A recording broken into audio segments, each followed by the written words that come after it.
Hi, everybody. I hope you're all doing well and the day finds you in good spirits. I just wanted to do a little update about the situation at the mission. I'm going to try to handle this tactfully and just give you facts without giving opinions, or as I will get into big trouble for stating my opinion and will make people change what they said after what I say is brought to light. So, at the union yesterday, I signed a paper that said that I was to keep everything spotless and all these things. I mean, that's understandable. Uh, but there was also a thing that said people should keep their hair well groomed, and their beards well groomed. Well, let's be honest. I'm about the only one. Well, no, I take that back. There's one person with very long hair, and one person with hair about the same length of mine, but people like to shave their head there. And as far as beards, I think I'm about the only person with enough testosterone in them to grow a beard. But the big thing was signing this thing for tobacco use of any kind, including vaping. I don't use any tobacco there. Uh, Maybe once a month, my nerves get shot, and I buy for a quarter off of somebody in the street a cigarette and smoke it when I'm not there. This is a very rare occasion. Uh, the thing is, there's two places where men stay in the mission. They call the Genesis room, which for people who are newcomers, and where I should be, but they decided to put me directly to the next higher up level called the intern floor. Uh, if you're caught with tobacco, they're going to move you to this Genesis floor. I don't really have to worry about this at all. The problem with this is that there are people that like to use smokeless tobacco. Now, in the Genesis floor, it's every day. They don't even bother going outside to smoke. You can smell it all the way 50 feet down to the dining area. Uh, well, the thing is, there's a young man in there who likes to tell tales and, well, likes to snitch on people. He snitched on me twice. Uh, and he couldn't get anybody to buy him smokeless tobacco, so he snitched on everybody. Now, what's going to come of this, I have no idea, because he's like a young man. He's kind of physically fit, and I don't think any of the old men upstairs can do anything about it. Him snitching, and I don't know if that would go over too well if they attempted anything. But I had to sign a paper saying that the thing that upsets me that is the vagaries in this document. It seems it's left up to a lot of people's perception. Like, for example, it should be uncluttered. Well, how do you define clutter? I mean, my desktop is very cluttered because I have a mountain of religious books that I refer to often. Uh, I have a little bit of clutter where I keep my extension outlet. So we'll see what happens. To tell you the truth, I wouldn't mind being moved to the Genesis area because that would be, I wouldn't have to walk up and down steps as much. Uh, the other thing that happened was we've been made to keep a schedule for working in the kitchen. I took a lot of insults and a lot of abuse and a lot of attempted intimidation. I mean, this pastor, I don't know. I think he's trying to play the good cop, bad cop, and he's switching himself to the bad cop now, whereas he was the good cop. Uh, he doesn't seem to understand that I had Yugoslavians waving AK 47s in my face and him browbeating me and raising his voice really doesn't intimidate me so much. But it's all kind of, well, working out for me because we're getting more people. And instead of me having to work there every single day, I only have to work 4 days. And one of those days is a simple sweep and mop, and the other one is just wiping tables down. Of course, I don't get paid like everybody else, but that's okay. Uh, Things seem to be working out good for this plan. Of course, it took a lot of adjusting, and it took them to learn how to use Lotus PowerPoints and how to make a proper schedule instead of just writing it down. They had to put it on a computer to print it out. uh, and that's about all the news for the mission. The other thing I wanted to talk about, and we're going to get into the realm of the politics here, is the Supreme Court denying this college debt thing.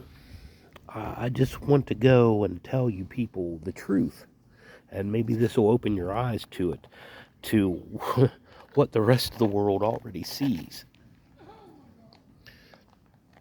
This is such a bunch of BS. Okay. They can't forgive Americans' college debts. Now they can go and forgive $1.5 trillion in African debt, which now is worth about $2.25 trillion. A certain president can forgive the bank's bailout loans, but they can't forgive an American's college debt, which, in all honesty, if you have college debt, you probably shouldn't be in college because there's so many scholarships and, money to get college for free. But the point is about this is that they want to keep Americans in debt. They want them to keep them working, to worry about how they're going to pay for their bills. They don't want Americans to get too much free time and think about the situation in the world. And this is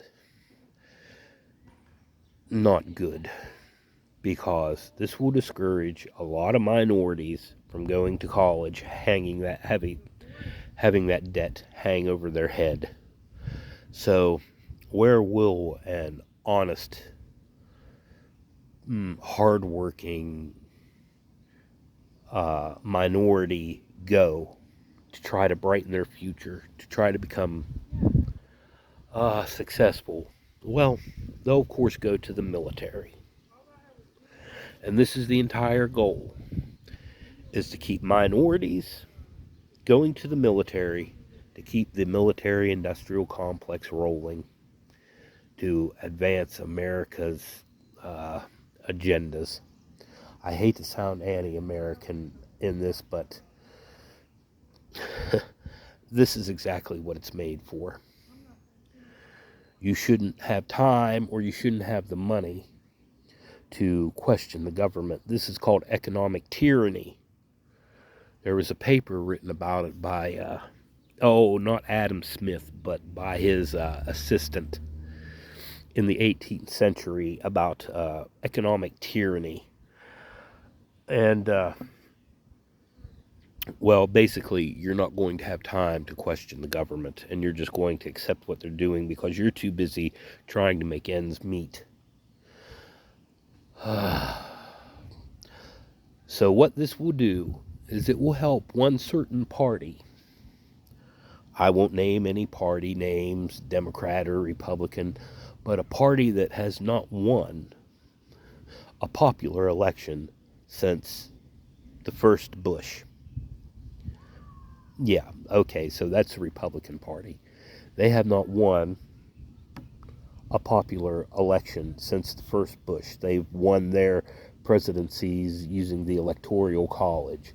As we know, uh, a certain Trump lost quite handily, even though there is estimated to be 3.5 million fraudulent votes from Russia. He still lost by 2 million votes and only won by the Electoral College, as did the second Bush. Uh, so, why does this help them in this means? You don't take time to learn, and you can't take time out to stop and see the world around you and take time to learn the facts of the matters. You just don't have it. You're too worried about getting a couple of extra hours overtime, so maybe you can get your kid the G.I. Joe with the Kung Fu grip. And yeah, I took that from Eddie Murphy's Trading Places. Or more likely to take a vacation, or more likely to, try to pay off your mortgage a little bit faster because the interest rate's killing you. Now,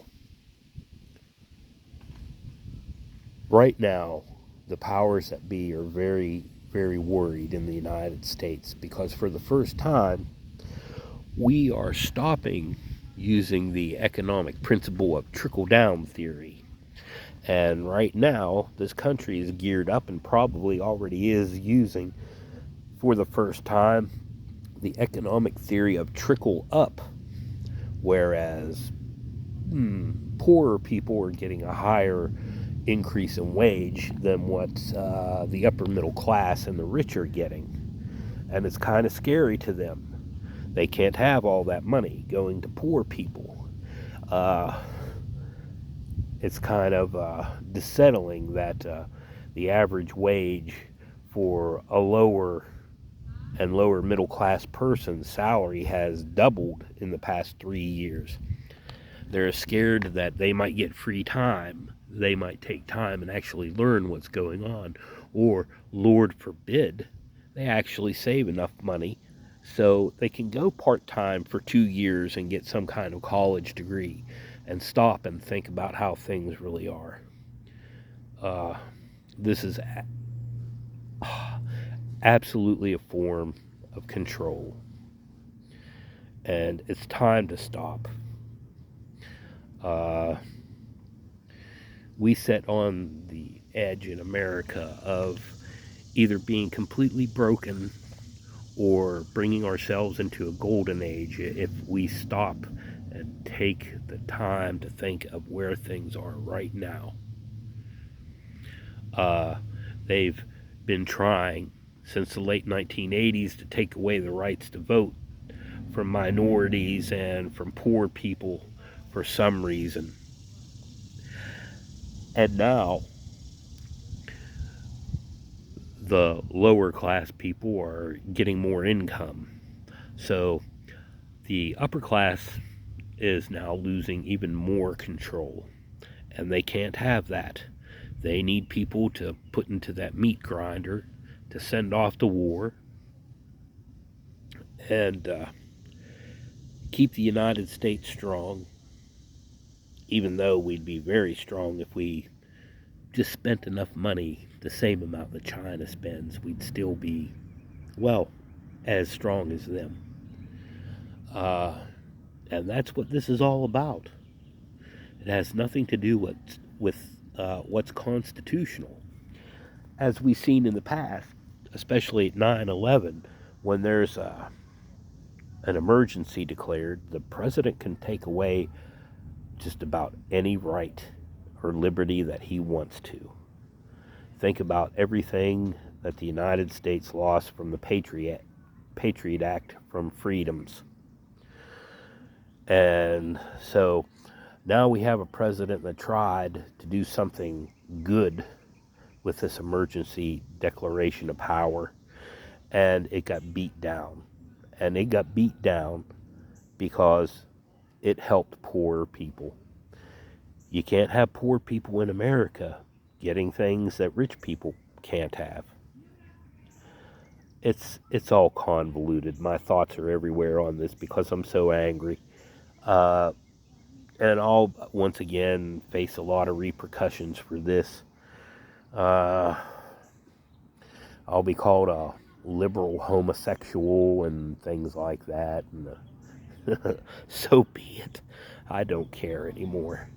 I only have a couple more months to go, and you know what? The truth of the matter is the other day I called the other homeless shelter, and they said I could come over anytime that I wanted.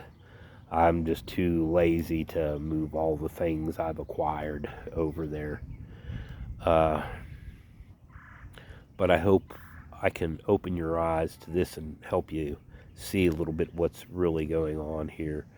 Why would a almost all Republican appointed Supreme Court vote against something that truly, for the first time in a long time, helped the middle class of America? You think they would do it just to make the tax base better, but no. Well, that's my comments for today. I'm going to be moving over to TikTok any day now. Well, as soon as I figure out how it works. Uh, I'm setting myself some pretty big and ambitious things to do to help the poor people around here. Uh, as you saw in my last video, and please, if you're watching my channel, if you're getting any kind of entertainment, please help out. I'm helping people at a grassroots level with, half of my own money and on the sweat of my back. So please like, subscribe, donate if you can, anything, and spread the word. Because, as it says in the Bible, you're your brother's keeper. Sorry to tell you that. And faith without works is dead. Because you can show me your faith, and I'll show you my works.